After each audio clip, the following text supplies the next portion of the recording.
Hey guys, it's Mane here. I wanted to do a talk about the Christmas event and kind of do a retrospective, so to speak.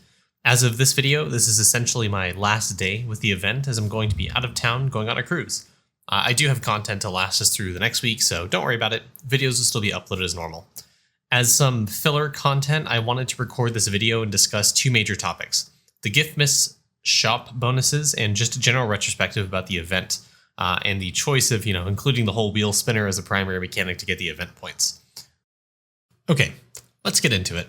So I made this post on Reddit the other day as I wanted to bring to topic a larger issue that was brought to the general community: AFK gains, villager EXP, or printer output as your first pick. For just real quick, I want to get this out of the way. Ballot bonus is awful. Do not get it in your top 3. Save it for last. Don't even pick it, honestly. I'd argue it's to save points and skip it entirely. I was just stubborn and I wanted to prove a point to Reddit, which is not a good reason at all for you guys to still pick it up. 20% AFK gains is superior to the printer output for a few reasons. Number one, the competition here is not solely about 3D printer output. If that was the argument, it's wiring all day. No questions, because it is a multiplier and it will produce more materials in the end. That's not even a question.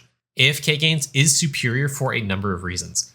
Most of the problems that I see with people's accounts is that they do not understand how to scale the bonuses they get from all sections of the game, and they fall into the trap of picking up the big multipliers first without first focusing on the foundation to their account, which comes in the form of gear, stamps, and alchemy.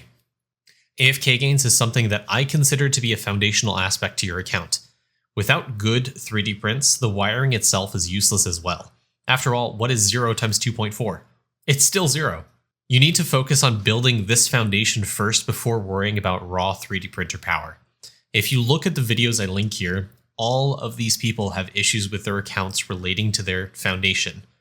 Their 3D prints are god-awful for where they are in World 6, and they would probably 3 to 10x their prints if they worry about their foundation first. And obviously worrying about scaling bravery and justice skill efficiency further. That 3 to 10x increase would happen way faster than the stacking effect from wiring bonus from the event.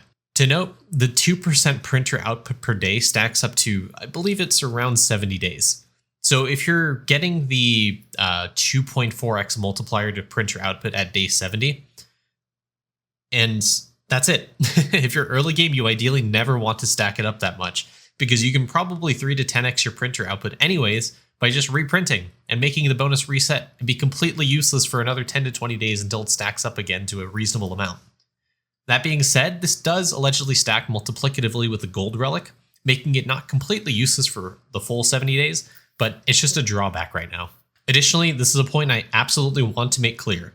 AFK gains impacts more than just 3D prints. It impacts the speed at which you get Zows, Chows, and Super Chows. It lets you level lab faster, which is one of the most annoying grinds early game for people. It also lets you farm Death Note, get more colony mushroom kills, which again gives you more Dragon Warrior statues, which is an incredibly powerful statue in World 5. And additionally, it also lets you get your V-Man unlocked faster. It makes cooking such a joke because you can get more ladle generation, you can unlock V-Man faster, which lets you get to Blood Marrow, which is a really insane, one of the best increases to meal cooking speed. Stack that on top of the Super Chows you can farm with your Blood Berserker or Second Blood Berserker, depending if you have 2. Your cooking is going to be completely blown out of the water so much faster than it was before. AFK gains impacts so much more to your account than 3D printer output would for early to mid-game players. Simply unlocking the worlds faster is a more than sufficient reason to pick up the AFK gains, as it lets you complete or just get more progress and skills much faster than before, which then cycles into your 3D prints, allowing you to outcompete the wiring bonus in the 3D printer aspect anyways. As a whole, the event was okay, but the inclusion of the wheel spinner was quite a letdown. The game is becoming more and more monetized. I personally feel like the weekly updates are good and healthy for the game. However, at the same time, it seems like the gem purchases are being forced down our throats. 1,700 gems for 10 spins is an insane price point for a 100% mandatory section of the event. $20 gets you essentially 2 10 spins and probably a little bit more. Now, to the point, is it necessary you get these? No, not at all. Nothing's necessary in this game except auto loot. However, it feels almost impossible to get anything out of the event without having to spend these gems.